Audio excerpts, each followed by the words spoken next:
Coming up on 11:16 on this Tuesday night. And Laura Queso and Matt Wintz, here we go again. Here we go. Here we go again. Yes. Right. Buckle up, folks. Do you guys remember Sunday, the snow that kind of moved in really quickly and Yeah. went downhill? That's what we're expecting tomorrow. Okay. It's going to be a little window of time where things turn kind of poor in terms of travel, and then we should kind of level out for a little bit.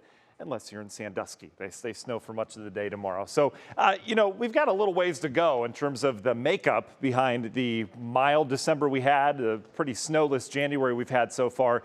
You look at the numbers so far, the average in Cleveland, 31 inches by now. We have 14 in the book.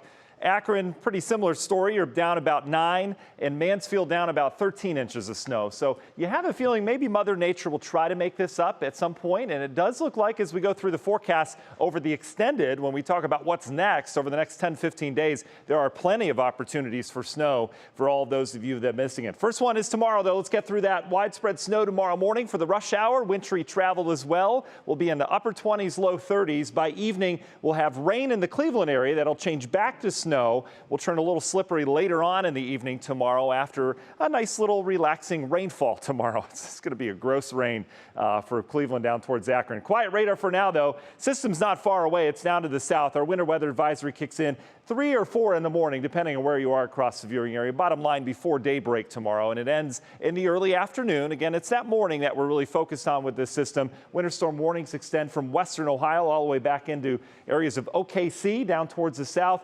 Had a severe weather outbreak as expected, numerous tornadoes. In fact, I think 17 last count from Houston stretching back into Louisiana. New Orleans about to get hit with that. It's been a nasty night down there. Lots of moisture with this one. You can see the copious amounts of rain flowing northward, gets into the colder air, turns into some snow. This system's still starting to approach down towards Cincinnati. A lot of this initially doesn't hit the ground, but then once it does, it's going to come down hot and heavy, kind of like it did on Sunday when that moved in. So National Design Mart hour by hour forecast. You notice the snow as it moves in tomorrow morning. We'll be here across all of Northeast Ohio as we go throughout the morning hours. Moderate to heavy at times. It'll back off at others. I think it'll be those big old fat flakes like we had on Sunday. It's going to stick to everything. It'll be a wet snow as well. Kind of heavy if you're trying to push it around. I don't think we get a ton of snow in the morning. If you're going to open up your windows early tomorrow and expect a lot of snow, don't do that. We're not going to have that much snow. It's the fact it'll be heavy and it'll come down quickly that's going to be the problem. By 11 o'clock, we start to bring warmer air into this system.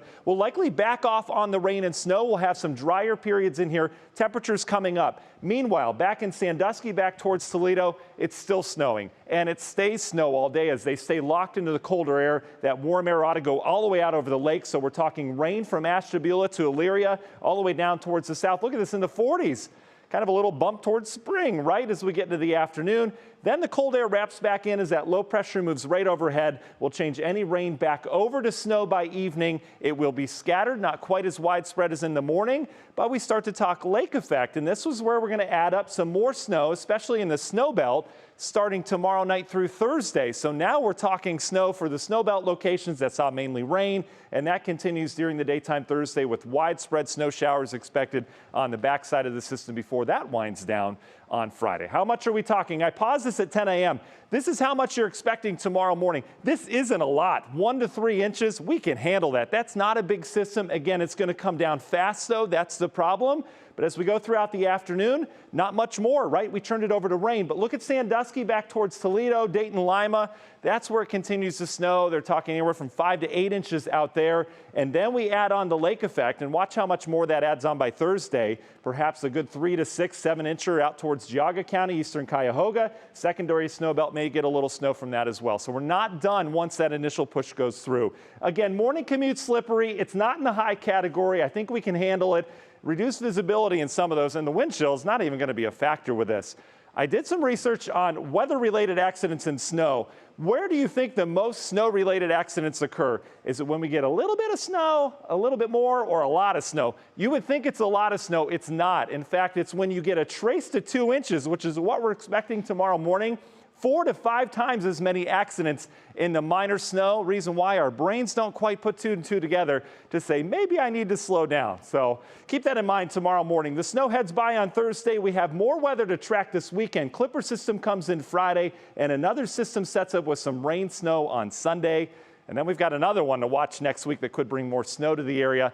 The other thing behind that is a lot of frigid air. It looks to turn really, really cold around here for Groundhog's Day to start February. Union Hill Mortgage 10-day forecast. There's your snow chances this weekend. There's the cold air for the groundhog as we head into February. We've had plenty of time to deal with that little rascal. We'll be back with